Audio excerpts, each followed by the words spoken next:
Hello everyone, welcome और welcome back to my YouTube channel English literature zone. आज के video में हम लोग यूजी सेमेस्टर 5 का इंग्लिश ऑनर्स का एमजीसी 9 को डिस्कस करने वाले हैं। आप लोग को पता होगा सेमेस्टर 5 में दो मेजर पेपर होते हैं इंग्लिश के, एमजीसी 8 और एमजीसी 9। तो एमजीसी 8 के इम्पॉर्टेंट क्वेश्चंस पे, क्वेश्चन पैटर्न पे, ऑब्जेक्टिव पे ऑलरेडी वीडियो अपलोड कर रखे हैं। आज की वीडियो में हम लोग एमजीसी 9 का क्वेश्चन पैटर्न समझेंगे और इम्पॉर्टेंट ऑब्जेक्टिव सॉल्व करेंगे। 100+ ऑब्जेक्टिव आज की वीडियो में आपको बताने वाले हैं एमजीसी 9 से। अगर आप लोग सेमेस्टर 5 के स्टूडेंट हो और अभी तक आपका एग्जाम नहीं हुआ है तो कंफर्म ये वाली वीडियो आप लोग के लिए काफ़ी हेल्पफुल होगी। सबसे पहले इस वाली वीडियो में हम दो अलग अलग यूनिवर्सिटी का सेमेस्टर 5 का क्वेश्चन डिस्कस कर रखे हैं। अब हम लोग सबसे पहले पार्ट ए को देख लेते हैं। पार्ट ए हम लोग का कंपलसरी होता है, ऑब्जेक्टिव होता है, ऑब्जेक्टिव टाइप क्वेश्चन जो कि 2 टाइम्स 20 मार्क्स का होता है। 2 मार्क्स का सारा ऑब्जेक्टिव होता है और 10 ऑब्जेक्टिव होता है। सबसे पहला ऑब्जेक्टिव है, which romantic poet is known for his emphasis on the supernatural and mysterious. मतलब कौन से रोमांटिक पोइट जाने जाते हैं व्याख्या के लिए, सुपर नेचुरल एलिमेंट की व्याख्या के लिए और मिस्टीरियस मीन्स रहस्यमयी चीज़ों की व्याख्या करने के लिए। तो इसका जो सही ऑप्शन हो जाएगा वो हो जाएगा Samuel Taylor Coleridge, S T. Coleridge. याद रखना है कि सैमुअल टेलर कॉलरिज जो है मेनली सुपर नेचुरल एलिमेंट का यूज़ करते थे। वो अपनी poem Kubla Khan, the rime of ancient mariner और क्रिस्टबल में सुपर नेचुरल एलिमेंट यूज़ कर रखे हैं। उसके बाद अगर वर्ड्सवर्थ की बात करें तो वर्ड्सवर्थ मेनली नेचर को इंपॉर्टेंस देते थे, नेचर, चाइल्डहुड, इन सब चीज़ों के बारे में डिस्कस करते थे। वर्ड्सवर्थ को फादर ऑफ नेचर भी कहा जाता है। उसके बाद सेकेंड ऑब्जेक्टिव है, in Keats ode to nightingale the speaker wishes to escape from. Keats की जो पोएम है और टू नाइटेंगल, उसमें जो किड्स है ना वो किस चीज़ से बचना चाहते हैं, किस चीज़ से भागना चाहते हैं। तो ageing and mortality, it means ageing, it means समय के साथ जो स्पीकर बूढ़े हो रहे हैं, और मॉर्टैलिटी मीन्स और मृत्यु के करीब जा रहे हैं ना, उस चीज़ से बचना चाहते हैं। Frankenstein is also known as, कि फ्रैंकेनस्टाइन जो हम लोग के सिलेबस में है वो और किस नाम से जाना चाहता है फ्रैंकेनस्टाइन, ये हम ऑलरेडी बता रखे हैं जब आप लोग को नॉवेल के बारे में पढ़ाए थे। फ्रैंकेनस्टाइन का जो फुल टाइटल है वो है द मॉडर्न, जो कि आपको ध्यान रखना है, तो इसका सही ऑप्शन द मॉडर्न प्रोमेथियस हो जाएगा। The publication of lyrical ballads in 1798 is considered as the beginning of, कि लिरिकल बैलेट्स जो 1798 में पब्लिश्ड हुआ तो उसको किस चीज़ का बिगनिंग माना जाता है। तो हम बहुत बार आप लोग को बता रखे हैं कि 1798 में जब से लिरिकल बैलेट्स पब्लिश्ड होता है तब से जो है रोमांटिक पीरियड स्टार्ट होता है 1798 से ही। ठीक है, ये ध्यान रखना। और लिरिकल बैलेट जो बुक है ना वो वर्ड्सवर्थ और एस.टी. कॉलरिज दोनों मिलके लिख रखे हैं, ये भी फैक्ट आप ध्यान रखोगे। और रोमांटिक पीरियड से पहले का पीरियड जो रहता है वो न्यू क्लासिकल पीरियड रहता है, और रोमांटिक पीरियड के बाद का जो पीरियड रहता है वो विक्टोरियन एरा रहता है। Which poem of P B. Shelley mounts the death of John Keats. मतलब पी.बी. शैली जो है अपनी किस कविता में जॉन किट्स की डेथ के ऊपर शोक व्यक्त किए हुए हैं। आप लोग को पता होना चाहिए कि जॉन किट्स जो है ना उनकी मृत्यु 25 की एज में हो जाती है ट्यूबरक्लोसिस की वजह से। और जो ऑथर हैं पी.बी. शैली वो अपने पोएम एडोनिस में ना जॉन किट्स की मृत्यु पे शोक व्यक्त किए हुए, तो इसका सही ऑप्शन एडोनिस हो जाएगा। और अगर इसके पहले option ode to west wind की बात करें, आपको पता होगा कि ऑड टू वेस्ट विंड जो है पी.बी. शैली की ही पोएम है।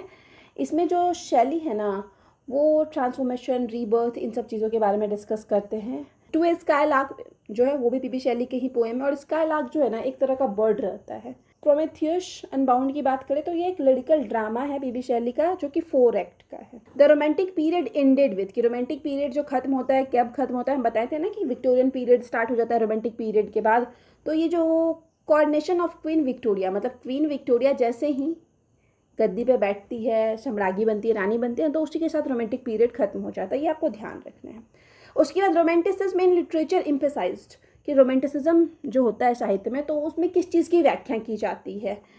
रैशनैलिटी एंड ऑर्डर की बात करें तो आप लोगों को पता होगा कि न्यू क्लासिकल एज में, रोमांटिक पीरियड के पहले वाले एज में मेनली रैशनैलिटी, ऑर्डर, ये सब बात किया जाता था। लेकिन रोमांटिक पीरियड के लिटरेचर में, रोमांटिसिज्म में मेनली इमोशन, नेचर, इमेजिनेशन के बारे में बात किया जाता है। फिर आगे हैं, which poet is considered to be a forerunner of a romanticism and wrote Song of Innocence and Song of Experience। सबसे इजी हो जाता है जब आपको बोलते हैं कि Song of Innocence और Song of Experience कौन लिख रखे हैं, तो आप लोग को पता ही होगा विलियम ब्लेक लिख रखे हैं। इसका सही ऑप्शन विलियम ब्लेक हो जाएगा। Who is often celebrated as the poet of nature, ये हम पहले भी बताएं कि पोएट ऑफ नेचर जो मेनली कौन जाने जाते हैं, वर्ड्सवर्थ अपने वर्क में मेनली नेचर के बारे में डिस्कस करते हैं।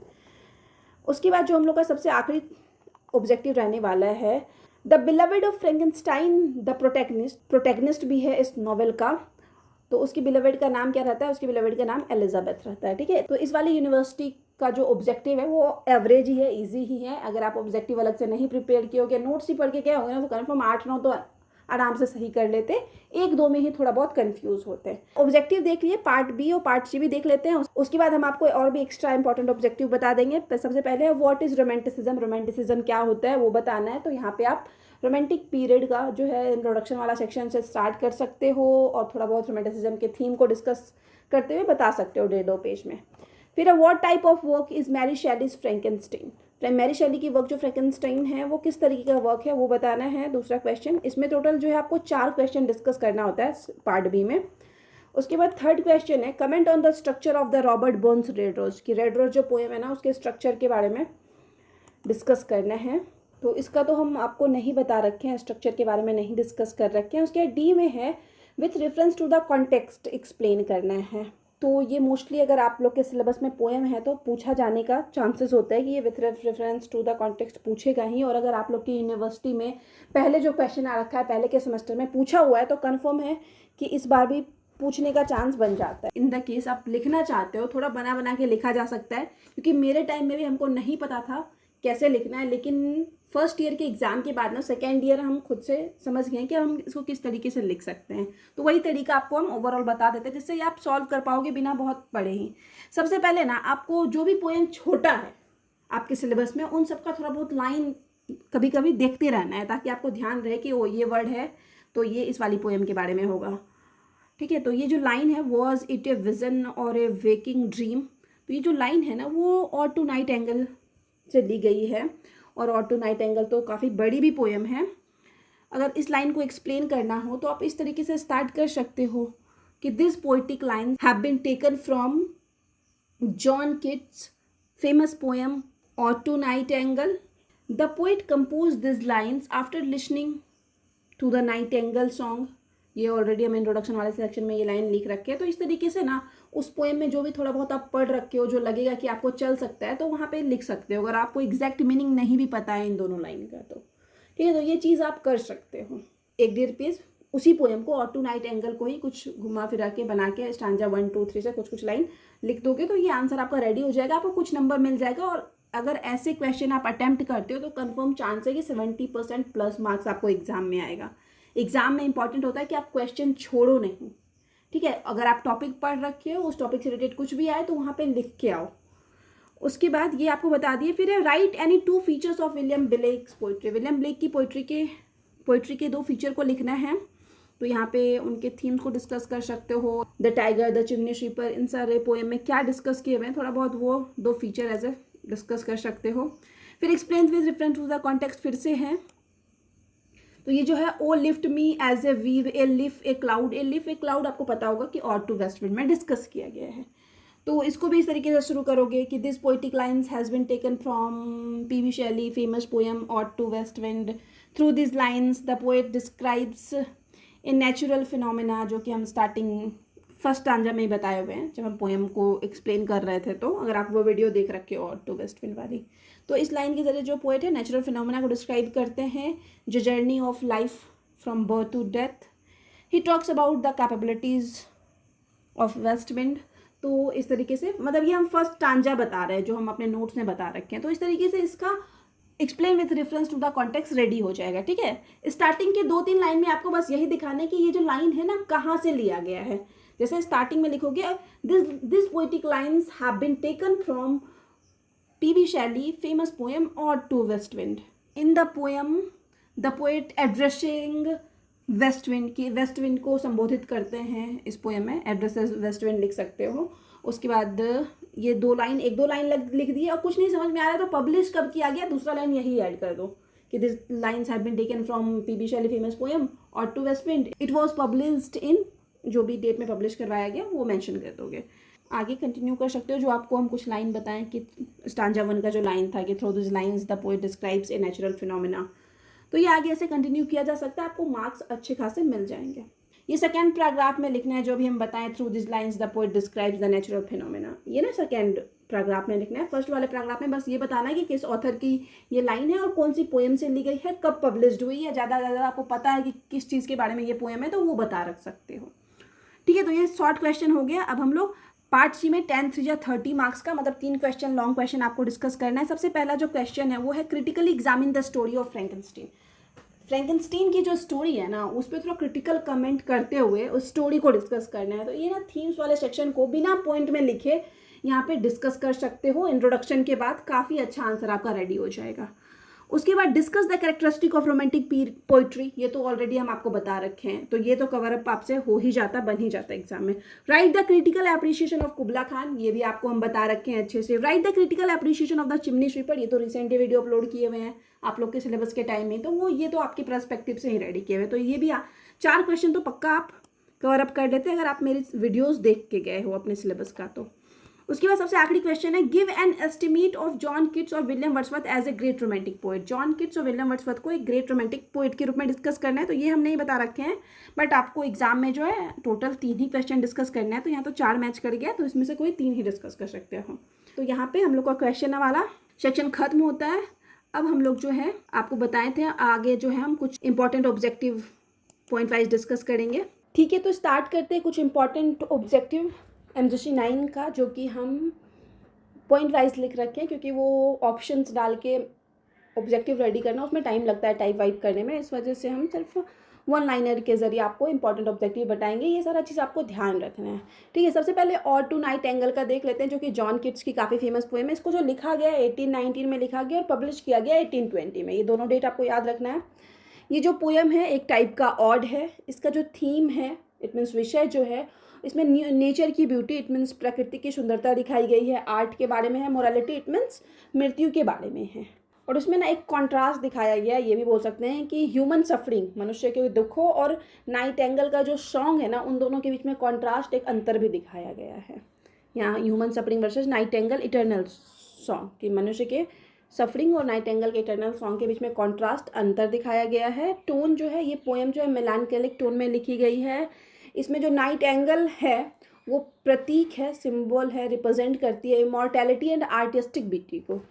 इमॉर्टैलिटी इट मीन्स अमरता को रिप्रेजेंट करती है क्योंकि उसका सॉन्ग जो है इटर्नल है, शाश्वत है, और आर्टिस्टिक ब्यूटी को प्रेजेंट करती है जो नाइट एंगल है। इसका जो सबसे फेमस लाइन है वो ये है thou wasn't not born for death करके आ जाएगा, तो आप समझ जाना कि इसी पोएम की लाइन है। अब याद रखना है कि जॉन किट्स जो है ना उनकी डेथ जो है 25 के एज में ही, 25 साल के एज में ही हो जाती है ट्यूबरकुलोसिस मींस टीबी की वजह से। मतलब 23 Feb 1821 को इनकी डेथ हो जाती है। ये इंपॉर्टेंट है, पूछा भी है बहुत बार एग्जाम में, तो ये ध्यान रखना है। इंस्पिरेशन की पोएट को कहाँ से इंस्पिरेशन मिली ये चीज़ ऑलरेडी हम बता रखे हैं इसके समरी को जब डिस्कस किए थे, नोट्स को जो डिस्कस किए थे, लेकिन फिर भी यहाँ ध्यान रखना है।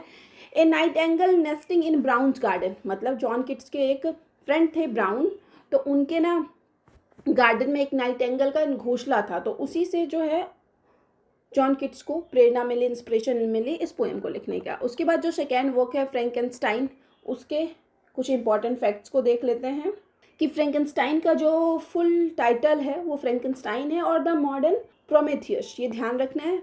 विक्टर फ्रैंकेनस्टाइन का जो पूरा नाम रहता है वो विक्टर फ्रैंकेनस्टाइन रहता है और वो जो है जेनेवा नाम की जगह से रहता है। और अगर जॉनरा की बात करें तो ये जो नॉवेल है वो एक एपिस्टोरी नॉवेल है। एपिस्टोरी नॉवेल होता है ऐसा नॉवेल जो लेटर के फॉर्म में लिखा गया हो। और अगर गॉथिक और साइंस फिक्शन भी है, गॉथिक फिक्शन वैसा होता है जिसमें कि मेनली भूत के बारे में, मॉन्स्टर के बारे में, एक मिस्टीरियस एलिमेंट, सुपरनेचुरल एलिमेंट का यूज़ किया जाता है, तो वैसा मेनली नॉवेल को गॉथिक नॉवेल कहते हैं। तो गॉथिक और साइंस वाला फिक्शन भी है ये, तो ये तीनों टर्म ध्यान रखना है। एपिस्टोरी आ जाए, गॉथिक आ जाए, साइंस आ जाए, इस नॉवेल का उसमें जॉनरा सैली पूछ दे तो ये तीनों टर्म आप टिक कर सकते हो।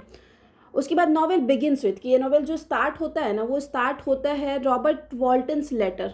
रॉबर्ट वॉल्टन नाम का एक कैरेक्टर है, वो अपनी बहन मार्गरेट सेल्वेली को लेटर लिखता है, तो उसी से ये नॉवेल स्टार्ट होता है और इसलिए लेटर के फॉर्म में नॉवेल है, इसलिए इसको एपिस्टोरी नॉवेल कहा जाता है। फिर एलिजाबेथ नाम की जो कैरेक्टर है जो हम बताएं फ्रैंकेनस्टाइन की बिलवेड रहती है, तो उसका जो मर्डर कर दिया जाता है ना, वो फ्रैंकेनस्टाइन के द्वारा बनाए गए मॉन्स्टर के द्वारा उसका मर्डर कर दिया जाता है। तो अब आगे देखते हैं। लिरिकल बैलेड्स से कुछ इंपॉर्टेंट ऑब्जेक्टिव हम मेंशन कर रखे हैं कि लिरिकल बैलेड्स जो इसके ऑथर है वो विलियम वर्ड्सवर्थ और एस.टी. कॉलरिज दोनों हैं। इसको जो पब्लिश करवाया गया 1798 में, बार बार बताए हैं आपको कि लिरिकल बैलेड्स को 1798 में पब्लिश करवाया गया, और यहीं से समझा जाता है कि रोमांटिक पीरियड भी स्टार्ट होता है 1798 से ही, लिरिकल बैलेड्स के पब्लिकेशन के साथ ही।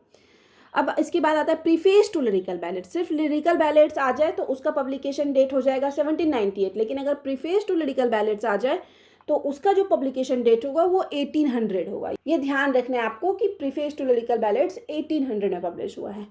रोमांटिसिज्म एम्फेसाइज्ड इमेजिनेशन की, रोमांटिसिज्म में या रोमांटिक एज में मेनली जो फोकस किया गया था, मेनली जो व्याख्या की गई थी ना, वो इमेजिनेशन, नेचर, इन्हीं सब चीज़ों के बारे में बताया गया था, बात किया गया था। तो ये दोनों टर्म ध्यान रखिएगा। Romanticism was a reaction against new classicism, कि रोमांटिसिज्म अगर मतलब पूछ दे कि किसके अगेंस्ट रिएक्शन था, तो उस रोमांटिक पीरियड के पहले का पीरियड न्यू क्लासिकल पीरियड था, तो उसी के अगेंस्ट रिएक्शन के रूप में देखा जाता है रोमांटिसिज्म को। फिर आगे Wordsworth is known as the poet of nature. हम बताए थे कि वर्ड्सवर्थ जो है नेचर के पोएट के रूप में जाने जाते हैं। उसके बाद जो हम लोग का रोमांटिक पीरियड है उसमें जितने भी ऑथर हुए ना उनको 2 जनरेशन में बांट दिया गया है। तो जिसमें पहला फर्स्ट जनरेशन है, फिर सेकेंड जनरेशन। तो फर्स्ट जनरेशन के पोएट में आ जाते हैं विलियम ब्लेक, वर्ड्सवर्थ और एस.टी. कॉलरिज। ठीक है, तो ये नाम ध्यान रखिएगा। फर्स्ट जनरेशन के 3 ऑथर है, विलियम ब्लेक, वर्ड्सवर्थ और कॉलरिज। और सेकेंड जनरेशन के ऑथर है लॉर्ड बैरन, पी.बी. शेली और जॉन किट्स। जॉन किट्स की डेथ हम बताए थे 25 की एज में ही हो जाती है। फिर एक बहुत फेमस लाइन है रोमांटिक पीरियड का, poetry is the spontaneous overflow of powerful feelings. अगर आप रोमांटिक पोइट्री से रिलेटेड कोई भी नोट्स लिख रहे हो, किसी भी क्वेश्चन का आंसर दे रहे हो ना पोइट्री से रिलेटेड, तो आपको ये वाला कोटेशन जरूर मेंशन करना चाहिए। तो ये जो कोटेशन है ना, आपको ध्यान रखना कि कहाँ से लिया गया है, यहाँ मेंशन नहीं कर रखे, बट ध्यान रखिएगा कि poetry is a spontaneous overflow of powerful feeling. ये कोटेशन विलियम वर्ड्सवर्थ के work preface to lyrical ballad से लिया गया है। ध्यान रखना कि प्रीफेस टू लिरिकल बैलेड्स आपको टिक करना है अगर ये वाली लाइन आ जाए, और अगर preface to lyrical ballads option में ना हो तब लिरिकल बैलेड्स टिक करना, लेकिन फर्स्ट प्रायोरिटी हमेशा प्रीफेस टू लिरिकल बैलेड्स को रखना, क्योंकि उसी से ये लिया गया है लाइन। फिर रोमांटिक एज का कुछ फैक्ट है कि William Blake is also known as mystic poet, कि विलियम ब्लेक को मिस्टिक पोएट के रूप में जाना जाता है, क्योंकि वो मेनली इमेजिनेशन के बारे में, गॉड, स्पिरिचुअलिटी, ये सब चीज़ों के बारे में लिखते थे, इसलिए उनको मिस्टिक पोएट कहा जाता है। फ्रेंच रिवॉल्यूशन बिगैन इन, कि फ्रांसीसी क्रांति जो स्टार्ट हुआ है 1789 में हुआ है फ्रांस से। फ्रांसीसी क्रांति का जो स्लोगन था वो लिबर्टी, इक्वालिटी और फ्रेटर्निटी था। फ्रेंच रिवॉल्यूशन आप लोग के सिलेबस में है, इसलिए यहाँ पे 2-3 चीज़ बता रहे हैं। Industrial revolution began in 18th century England, की इंडस्ट्रियल रिवॉल्यूशन, औद्योगिक क्रांति जो स्टार्ट होता है वो 18th सेंचुरी में स्टार्ट होता है इंग्लैंड में। उसके बाद रोमांटिक पोएट्स क्रिटिसाइज्ड इंडस्ट्रियलाइजेशन, के रोमांटिक पोएट जो भी थे ना वो सारे ना इंडस्ट्रियलाइजेशन को क्रिटिसाइज करते थे, उनकी आलोचना करते थे औद्योगिकरण की। Wordsworth view nature as a teacher, कि जो विलियम वर्ड्सवर्थ ऑथर है ना वो नेचर को एक टीचर के रूप में देखते थे। Gothic literature focuses on mysteries and terror, की गॉथिक लिटरेचर में जो है मिस्ट्री इट मीन्स रहस्य पे, और एक टेरर इट मीन्स भय पे मेनली फोकस किया जाता है। और फादर ऑफ गॉथिक नॉवेल, कि गॉथिक नॉवेल के फादर कौन है, तो आपको ध्यान रखना है हॉरेस वॉलपोल जो है गॉथिक नॉवेल के फादर हैं। और इनका जो काफ़ी फेमस वर्क है द कैसल ऑफ ओटरेंटो, वो काफ़ी फेमस गॉथिक नॉवेल है।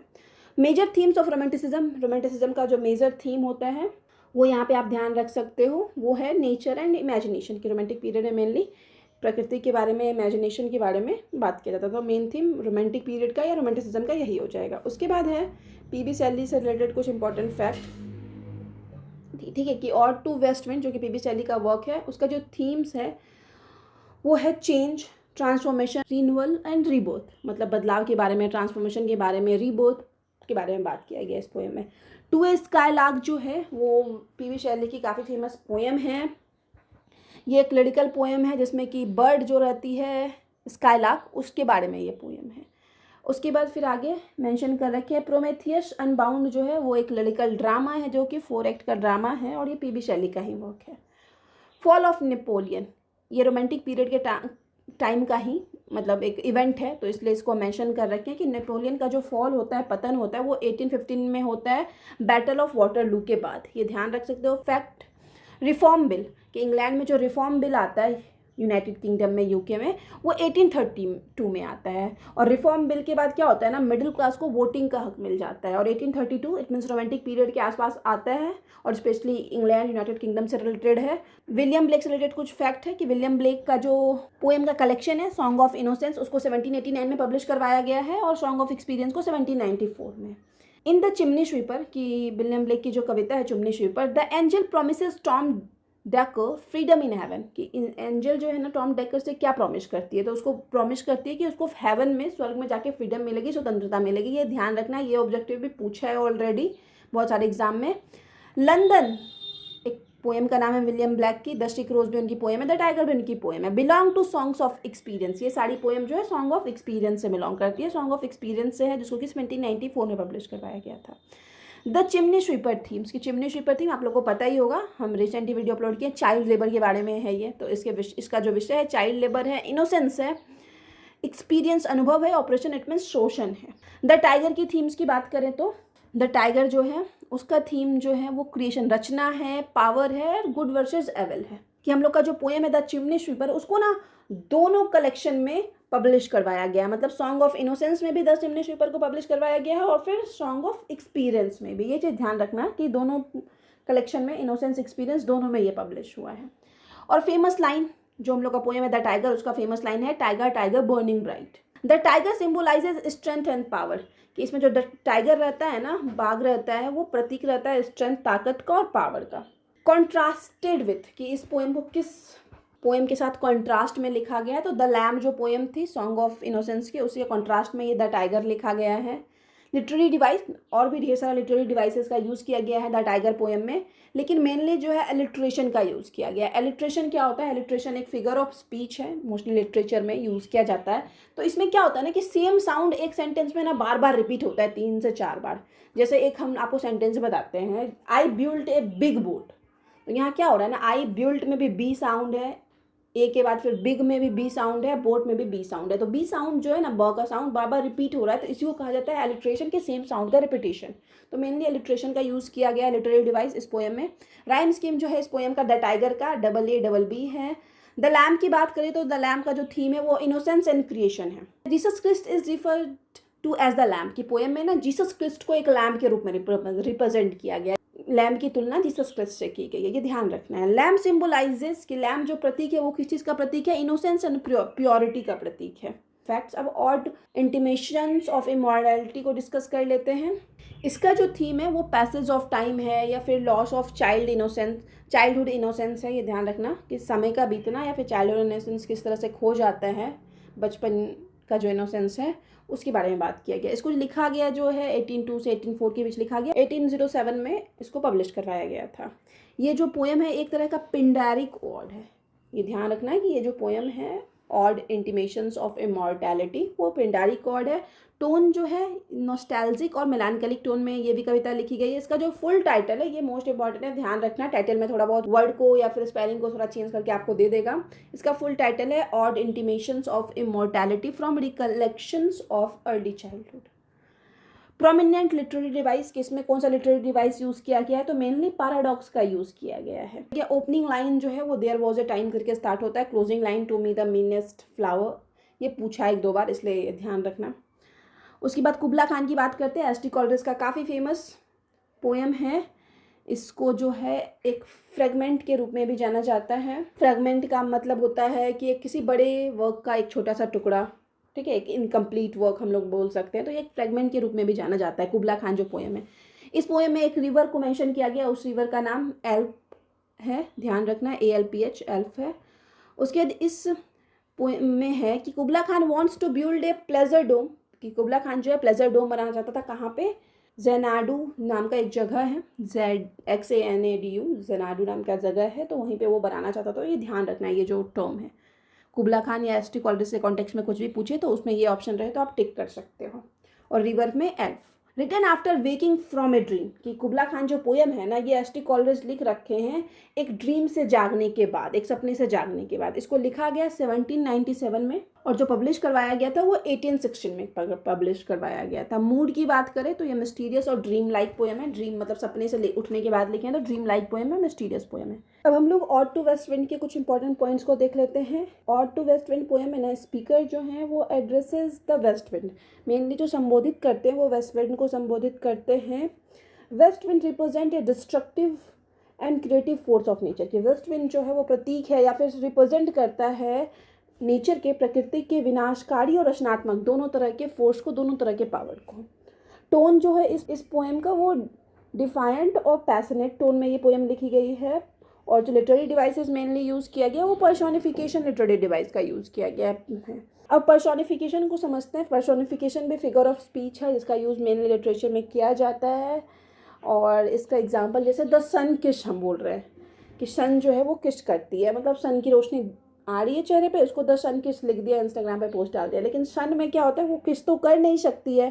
तो ये क्या हो गया ना कि नॉन ह्यूमन चीज़ को, जो कि सन है, उसको ह्यूमन वाली क्वालिटीज़ देने की बात की गई। तो इस कॉन्टेक्स्ट में समझ सकते हैं कि नॉन ह्यूमन चीज़ को जब कोई ह्यूमन क्वालिटी दे दी जाती है तो उसको पर्सोनिफिकेशन लिटरेरी डिवाइस कहा जाता है। फॉर्म किस फॉर्म में लिखा गया है इस पोएम को, टेरजा रीमा में लिखा गया है। इसको जो रिटन मतलब लिखा गया 1890 में लिखा गया, और पब्लिश जो है ये 1820 में हुई है ये कविता। थीम जो बात कर ले, इस पोएम की जो थीम है वो है पावर ऑफ नेचर, नेचर के पावर को, चेंज को, ट्रांसफॉर्मेशन को दिखाया गया, रिन्यूअल और रिबर्थ को दिखाया गया। फेमस लाइन है इसका, if winter comes can spring be far behind.